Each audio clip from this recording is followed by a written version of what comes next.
You're not under arrest. Right. You're not in custody. Right. You're free to leave. So just want to make sure Right. we're clear on that. Again, I appreciate you coming in. And Yes, sir. I can imagine that you were probably getting tired of telling the story over and over and over again.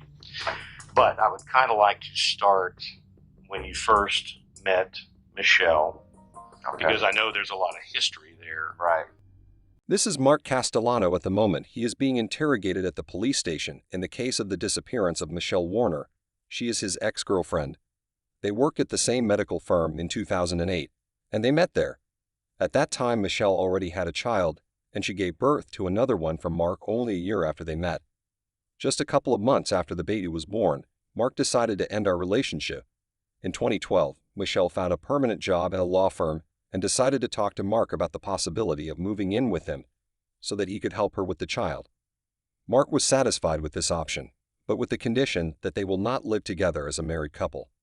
On September 24, Michelle did not show up at work. The employer tried to contact her several times, but all attempts were unsuccessful.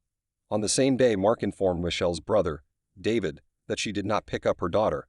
David could not contact Michelle and immediately called Mark. He informed him about the mess with Michelle, after which she left. Mark noticed that Michelle did not take her car and also left her child keyed in. Mark said that he did not know anything about Michelle's whereabouts. Michelle was reported missing. The police were forced to make a social check on September 25. Michelle was not found in her apartment. During the search, the police noticed that there were no hard drives on the computers, but there was no evidence of harm to Michelle. But a note left by Mark was seen on the mirror. It was written, "Kadeen and I are gone. You can get rid of the apartment. I'm taking the car because you can't pay the bills for $3,000 on it. Delete my name from the debt because I know that you were waiting for a weekend filled with drugs, and that's why I think you won't do it. Wait, this time I'll test you for drugs."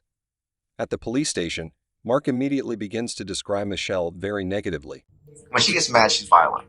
She'll hit you. She thinks she has the right to.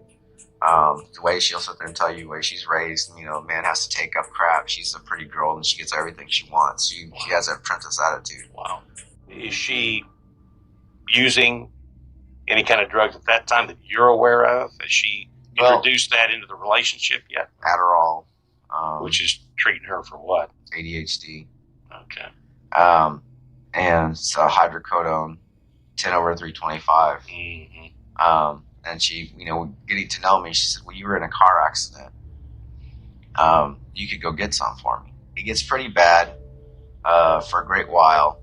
The pill demand work. Starting to notice that I'm changing. She's having me do a lot of things. Hey, we have an extra computer. Take one from the company. I need one for my brother, or hey, I need you to get me something like this. So she's basically asking you to steal now. Yes, sir. Okay. And of course I do it. Okay. I did it. Well, you're invested in this relationship. Right. She pretty much at this point owns me. Mark has thought it all out carefully. He's pretending to be a helpless victim.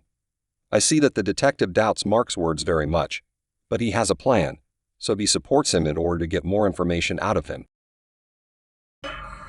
Let's get to last Saturday, the 22nd. Okay.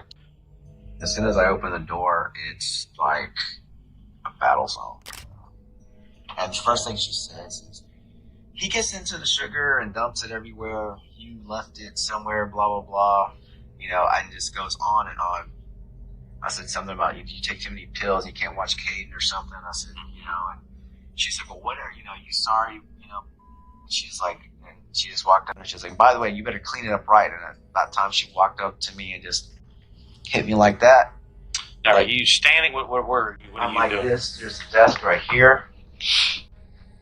I'm on like this, picking up stuff. Are you in the living room? I'm in the living room. There's those two spots on that carpet. Yeah, with the computer desk. By the computer desk. There's that hallway. And right there by the leg, I'm over there reaching, picking up stuff. And by that time I turn, I see her come up. And then when she comes up close to me and I see her arm swing, I put my head like that. She hits me like that. Up underneath you? Yeah, like that. It wasn't hard or anything. I'm used to it at this point. Sure. And when she walks out, slams the door to her room. And about 10, 15 minutes later, I open the door to say, "Well, you know what?" And she's gone. Well, Where's Caden when all this? He's in his room hiding. So you think that what Michelle's been screaming at him, and that's why he goes in and reacts the way he does. Because at one time I got her. Did she curse at him? Yes. She sat there and got in his face one time, and she's on here like this. I'll get on my knees. Go ahead. And he's sitting there and shaking his little hand, and she's sitting there grabbing him, and don't you ever, you're going to turn out to be a sorry piece of crap like your daddy, you sorry mother, little. And at that point, I came over to her and pushed her like that. She didn't. She caught herself, and I said, "Get up! Don't do that anymore." The detective established trust with Mark to drive away his thoughts of any threats. Now the detective directly accuses Mark of harming Michelle, but by constructing his dialogues so that Mark thinks that it was all to protect his son. This approach makes it easier for Mark to confess to murder, because he is sure that he was doing the right thing. It goes out to you, man, because what you have put up with for 3 years of your little boy's life, I very much appreciate and understand your feelings about your son. Right. I have a son. He's 27 years old now, so I get it. This is about Caden. Mm-hmm. So whatever did happen in the apartment between you and Michelle, that's resulted in her now disappearing. We'll use that word for lack of a better term. Right. It's my impression that what that was about, what that argument was about, what that confrontation was about last weekend, it wasn't about you wanting to hurt Michelle. It was about your love for Kate. And it was about your burden. Right, yeah. About protecting Katie. Right, because he wasn't being taken care of. Exactly. Here, a skillful predictive technique was used, known as a bad or good choice. This technique forces Mark to accept a decision. On the one hand, Michelle, whom Mark treats very badly, and on the other, his beloved son. This technique insists on his propensity for his son, and is more likely to make him agree with the narrative. Whatever happened between you and Michelle in the course of her cursing at you, slapping you in the face, hitting you while you're on your knees on the ground, picking up stuff that she has directed you to do, that was just the straw that broke the camel's back.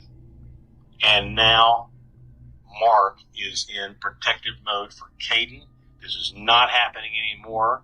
Michelle is not going to harm my son anymore, either emotionally or physically or verbally or in any way, shape, or form, and I am going to have to resolve the problem now. This is the opportunity to talk about all those things, because you've told me. You've already told me. You've laid the groundwork for what happened in that apartment, and I'm on board with you. This isn't about trying to make Mark look like a bad guy. I'm telling you, I could not. I'm listening to your story, man, and I almost want to cry for you. I just can't imagine the stress and the pressure put on you because of the love you have for Caden when you watch this woman continually berate him and treat him so terribly, because she's doing the same thing to you that she's doing to a 3-year, and you're an adult. Mark is now cornered. He has only 2 options for the development of events. He should shut up right now and go to a lawyer or confess everything. We both know. Michelle did not walk out of that apartment. She did not walk out of that apartment. We both know it. We both know the circumstances under which whatever did happen, happened. I'm not wanting you to explain to me that you wanted to hurt Michelle. I want you to explain to me what you felt like you had to do to protect Kate. So I want you to be honest with me and tell me what happened.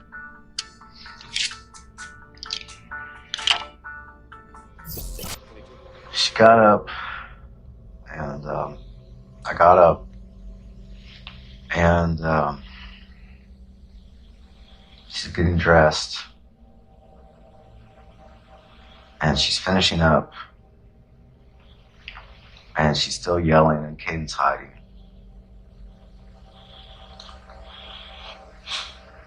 I grabbed her and I broke her neck.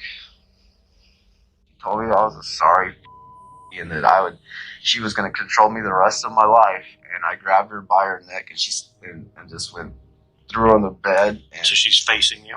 Yeah, and I heard it pop, and then her tongue popped out, and that was it. Okay. I mean, I sit there and held it, and the time I realized what I did, she was dead.